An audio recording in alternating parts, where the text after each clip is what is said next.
have a lot of friends who have two kids. So for you, you have one daughter. I have kids at the same time. So I never got to experience it twice. And so for them, all of them tell me, like every single one I've asked, I said, what do you feel about classes? They're like, look, with our first kid, we overdid it. We put them in every class at the youngest age. We were packing up their schedule and we spent so much money.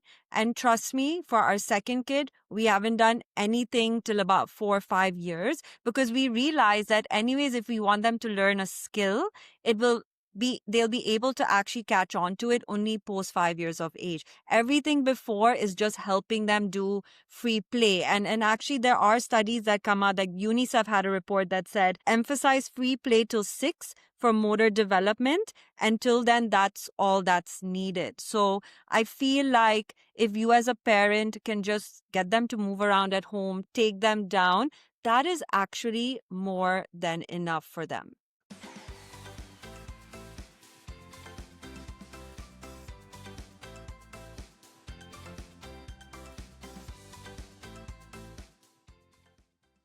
Hi, welcome to the Modern Indian Parent Podcast, the podcast that is redefining parenting in Indian families.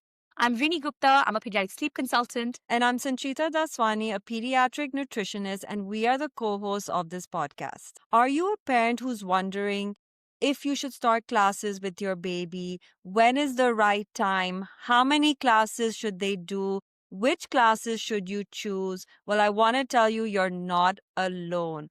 All of us parents today are in the dilemma of figuring out and giving the best to our kids, but are we overdoing it? Are we underdoing it? This is exactly what we're going to be covering in the podcast today. And unlike our other podcasts, this is not an expert discussion in which we're going to give you all the right answers about which is the best class to go for, what's the best thing to do at what age. It's honestly a discussion with two moms who have been through the throes of it, are still figuring it out, making mistakes, and we want to share this with you. Personally, for me, when my baby was really young, I already started hearing about these messy craft classes, sensory classes, music lessons, and I kept on wondering if I should be signing my baby up for these. And I did try to go for one of these like craft classes that was happening in which, they dip their fingers in paint and they just kind of like make a mess and, have fun and sing some songs and come back. And I did like 5 sessions. And for each session, I had to travel like 45 minutes one way, take her there, pay $30 for the class, bring her back. And I honestly found the experience so draining. And eventually I just gave up on it. And from there, I kind of gave up the idea of music classes, gymnastic classes, everything. But I did have a lot of FOMO about, am I doing the right thing? Because all the other moms around me had their kids signed up for some of the other enrichment sessions.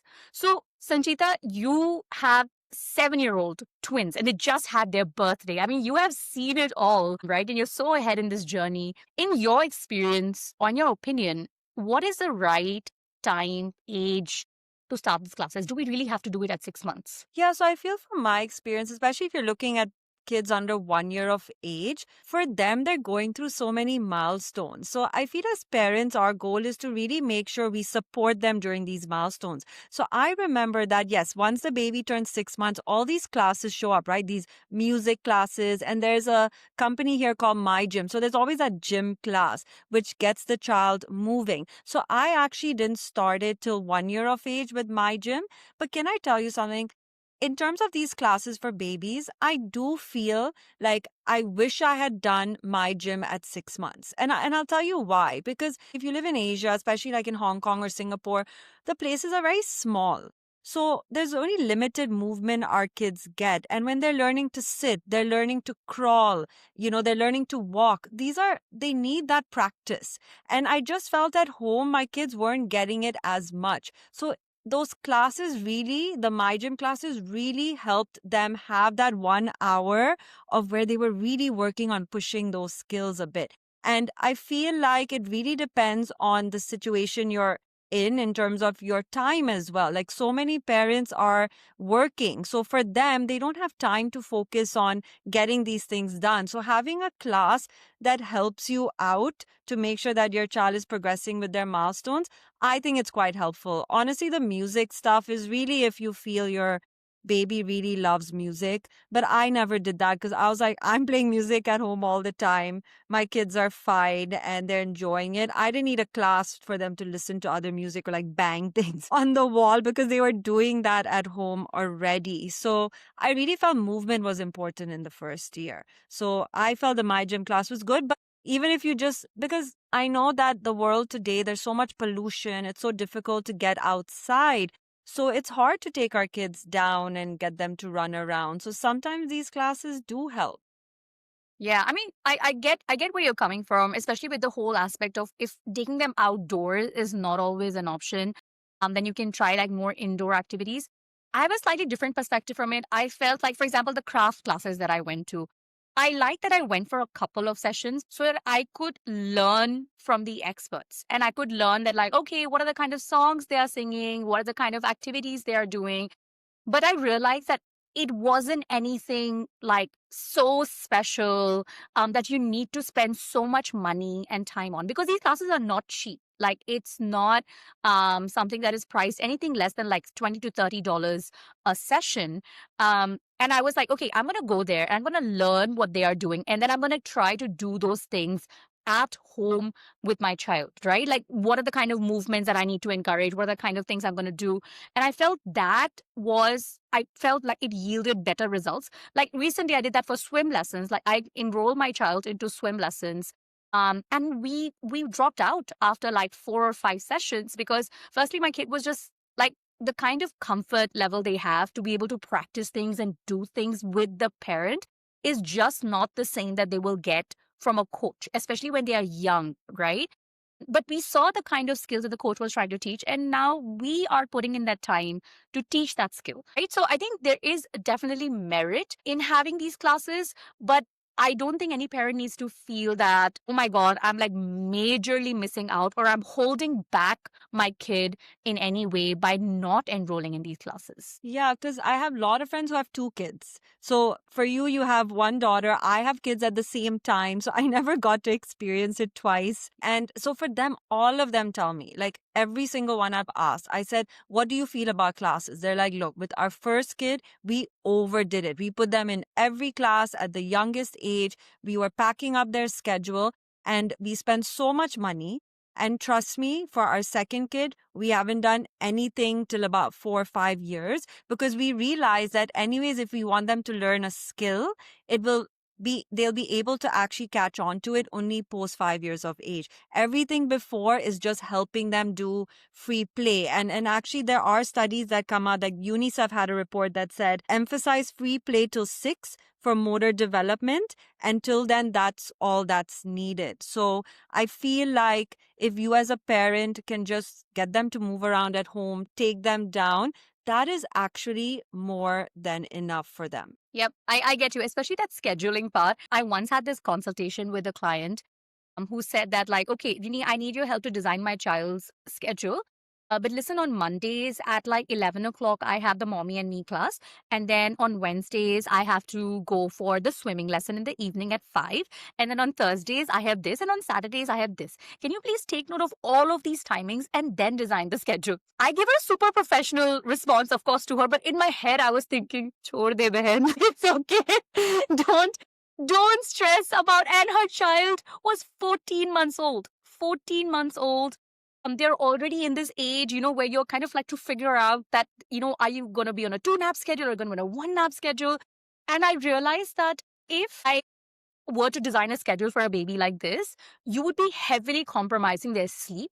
You would be constantly moving around their meal timings because you're trying to adapt their schedule to the timings of all of these classes. And in the end, I really just had to tell her that I really think you should drop out of some of these classes, especially the ones that just do not fit your child's like sleep schedule in any way whatsoever. Like that 10 a.m. gym class that she had, that was bang in the middle of her child's first nap of the day. I said, there is no point. And she's like, can I just do 1 nap on that one day? I'm like, do you realize how overtired your child is going to get if you skip naps just to accommodate a class? So I think just from like for like parents of young babies and toddlers, I'm just going to say, you want to pick classes, pick classes. You want to go for any number of classes, you decide that. But don't let that interfere with their meals, their sleep, their bedtime. Don't do that. then it's just absolutely not worth any kind of benefit that you're going to get out of that class. I think both of us know that coming from food and sleep, that in the first few years, that is actually the most important for them to grow. Regular meals at regular intervals, whether it's milk or food, and sleep, right, for their growth. So I agree with you 100% because I remember I was trying to get my kids into like a football class, even at 1.5. And that was so like every day I was like, oh my God, how do I schedule it? And oh, they're napping. Will it make sense? And then I was begging them to come out. Like it just felt very unnatural to their regular rhythm.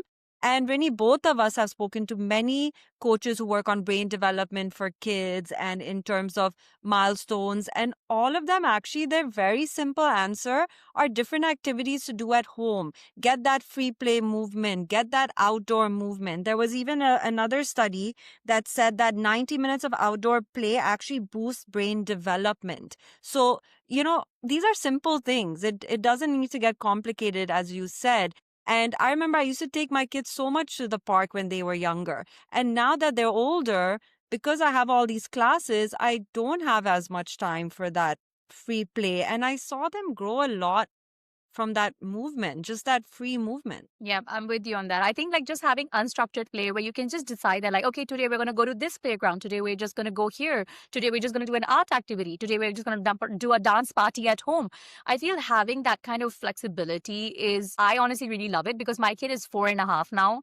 And I'll be honest with you, after that craft class that I did with her when she was 8 months old, till now, I have done 0 classes, like none at all, except like that few days of swimming that we tried. But I've just felt that spending time with me in whatever time I can manage and going outdoors and doing this unstructured play is definitely very advantageous. But I also want to add, I think one of the reasons for that is my child is in preschool. And I will say this that because she's in preschool, she's already getting a lot of that structured activity and structured play in school. So when she comes home, I don't feel the need to add anything more.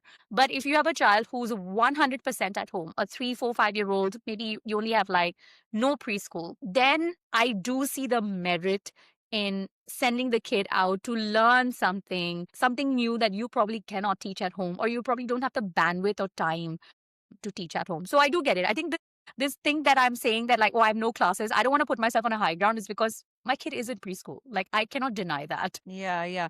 And even for us, because of COVID, our kids weren't in school for a long time. So when classes also started happening, and even in Hong Kong, they just go for 1, 2 hours in the beginning, in the first few years.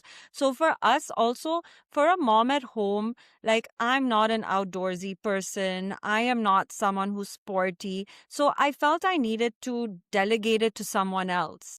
And that's why like I love these classes called mini sports, which was also nice because again for me I was like just want that movement to happen, and at least that class got that movement. But then another question comes about life skills, because a lot of times we say, oh, swimming lessons or like dancing lessons, so it's like, oh, you should put your kids in that and you should put it early because these are life skills they should build up. And I remember I tried putting my kids in swimming class and they just hated it. It just wasn't something they enjoyed. And my son didn't like putting his head in the water. So this summer, we just let him in the pool. He was chilling with his floats. And one day he took out the floats himself and just started swimming. And I just realized that, wow, like they are capable of doing it, but not every child also enjoys that structured play. So even with swimming and all of these other things, I think it's also nice to expose our kids to it because we can see if they really enjoy it. But even though it's a life skill, it also still has to be something that our kids enjoy, and we don't want it to have a negative impact. 100%. And one thing that a lot of parents don't think about is the inherent temperament of the child. So there are like 3 big temperament styles, right? One is the easygoing child, and you will see this while they're still babies. And then there's that slow to warm child who will eventually warm up to the activity, but they are like this, they take their time. And then there is that very highly sensitive child. If you try putting a very highly sensitive child in these like group sessions where you are not around, or you are there but you're far away, they're with a new instructor, tons and tons of kids around, there's a lot of stimulation, they will shut down, right? even the slow to warm kids, it takes them a lot of time to actually trust. And I have seen this with my daughter. So let's say in the swimming pool, one of the things that you need to be able to learn how to swim is to trust the person who's next to you. You need to feel 100% comfortable with them. You need to trust them, what they are saying. If somebody says, like, put your head in the water, you need to be able to really trust them to do that. So that's why when we were doing swim lessons with this coach, it took her a really long time to learn anything, to feel comfortable jumping into the water. But then when we took over, and every Sunday, just in the mornings, we started taking over because we are her parents and inherently she has that love and trust. She picked it up like this. And even now, even though she's in like swimming without floats or anything, but at least she's super confident about jumping into the water, going here, doing that. She's not afraid of the pool anymore, the way she had sort of become during swim lessons.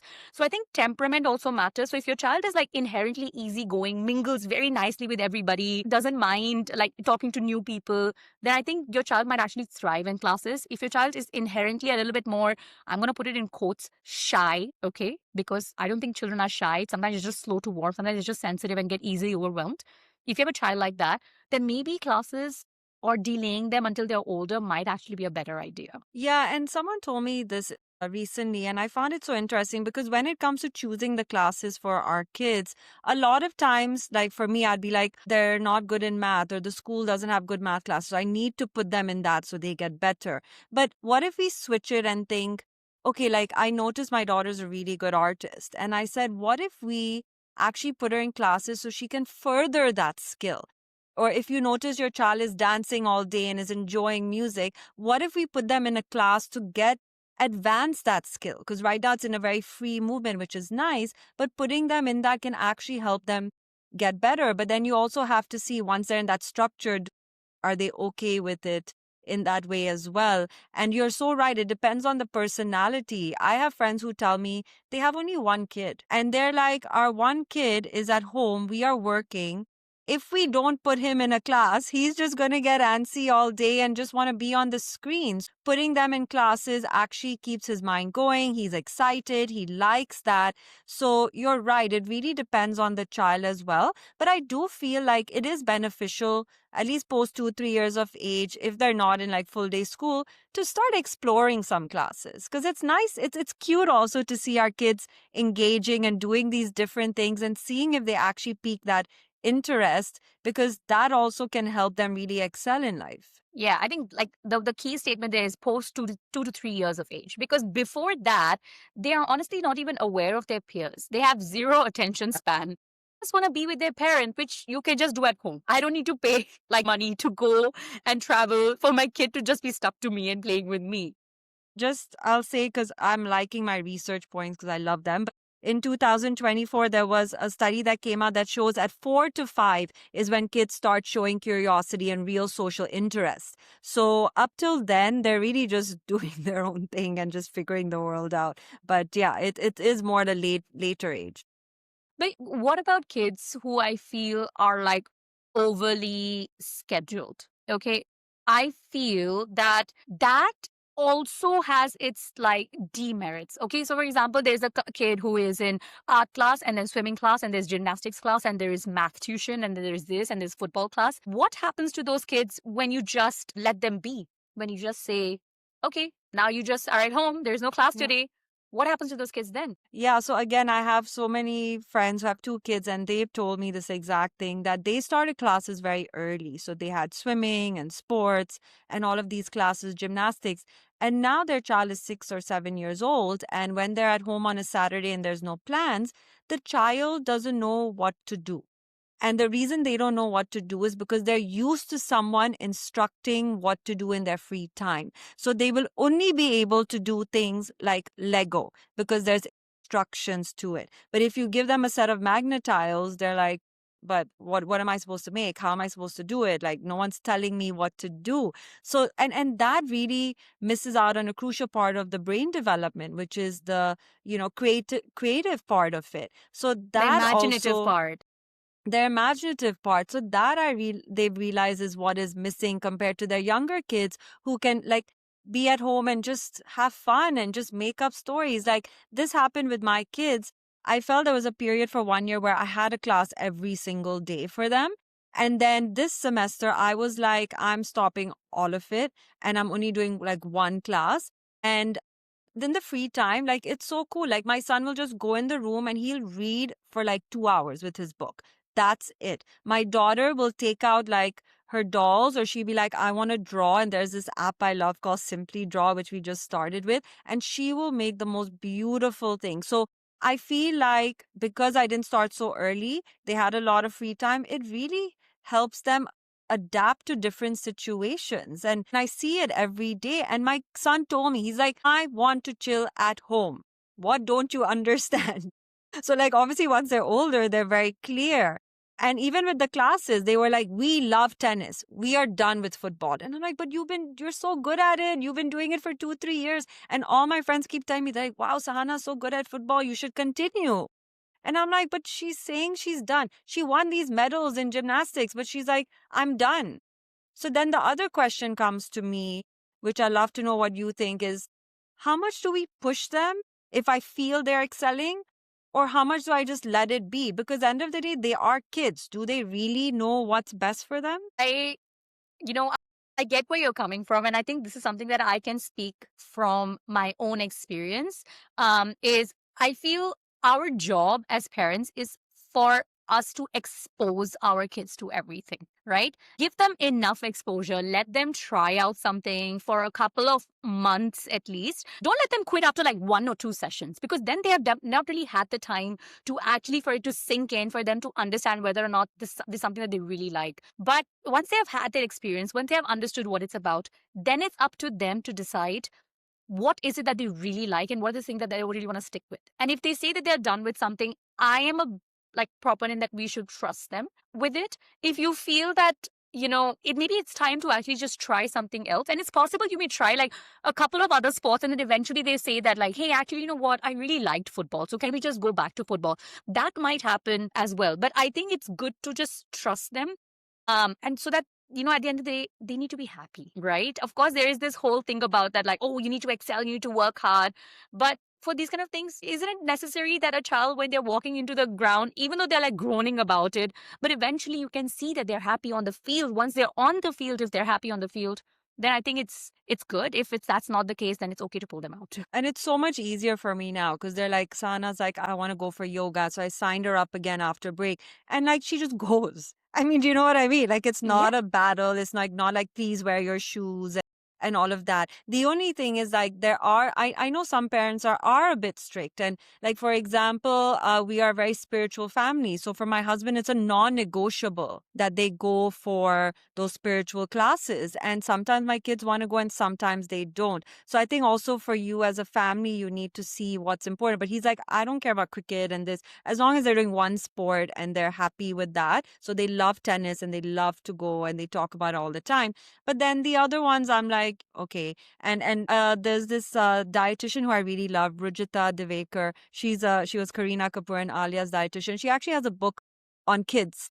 And her approach is very different. But for parents who are wondering and they have a kid above 5 and they're like, okay, what classes? Or even if your child is younger, she puts it really nicely. She says that your child should focus on a few things. Number one, they should have some activity which is working on balancing and movement. So whether it's cycling, skating, skiing, gymnastics, because balance is very important. The other thing she says is one classical instrument or dance, because music again is very therapeutic and is very healing for a lot of people. So one balancing movement, one classical instrument, and she says 90 minutes of free play again that comes. But even with that, she says it's not necessarily about, yes, we want to be outdoors in the sun, of course. But what she also mentions is that for our kids, the point is for them to stay active. So whether it is taking their plate in the kitchen and washing the dishes, making their bed, cleaning up their stuff. Of course, now we have nannies and also I think the point that all of these things are making is that we want our kids to keep moving and staying active because unfortunately we're living a much more sedentary lifestyle where our kids are sitting a lot longer. So anything that can get them moving is what will be good. And that kind of leads me to the next point, which is the online classes, which I've also been like, I've actually succumbed to it. Okay. Very skeptical. I am very skeptical of I online know. classes. Because I'm just like, we spend our all our lives trying to keep our children away from screens, The and we are just screen. like, no screen time, no screen time, and everybody's talking about like not having screen time, and then you then put them into classes which are online now. And because like my daughter loves to dance, and I've been wanting to teach her dance, but there is no dance class available for a 4-year-old near my house.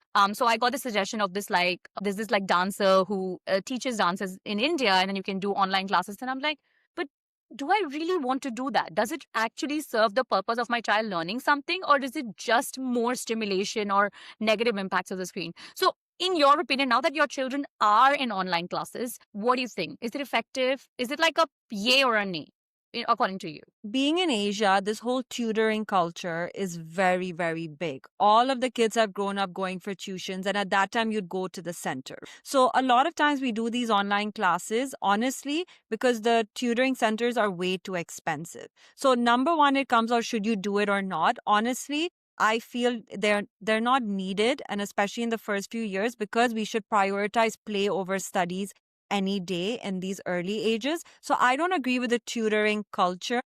But then once my kids, and so I avoided it. I have friends who've been putting the kids in math class and Chinese class online since 2, 3 years old. And in India, there is a plethora of these online classes. Like it is insane in terms of public speaking, math, phonics. So I only did phonics when they were like 5 years old. But can I tell you something? Why? So now my kids do math and they do math with the India company and they do Chinese. So I'll tell you why I put them in these classes. Because I did feel like for me it was important. I think I'm being a little selfish, but I think a lot of parents, I did succumb to the culture. Everyone else was like, we're doing it. Our kids are in math class. I'm like, I'm not paying this price, but I found a much cheaper option and it's online. And I did feel my daughter was a little weak in math. So I said, I just want to give her a little bit of a push so she doesn't feel left out.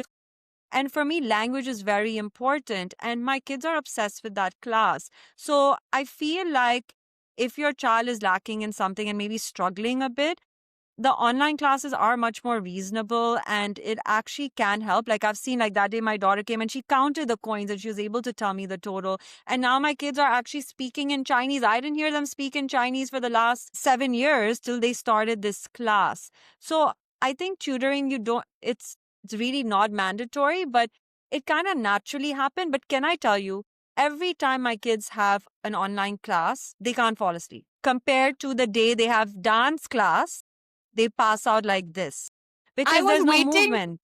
I was waiting for the other shoe to drop, and I was just like, this sounds good, but Yeah. what's the backside? I want to hear what's the just the drawback of Yeah. it. So you're saying sleep as affected. What time is your children's Yeah. class, the online No, one? it's not that it's late, but it's that because they have that class, they don't go outdoors. They come home and they're home. They do that class for 45 minutes. But then I realize because they've not moved around as much, they're not as tired. Even though they're playing in school, I realize that post at this age, at 7, they need even more movement. And the days they have like dance class or tennis, they fall asleep much easier because they've expended a lot of energy. And what I've done is on the weekdays now, I don't allow like TV or screen time because I know they have these online classes. Before that, I would let them watch some TV.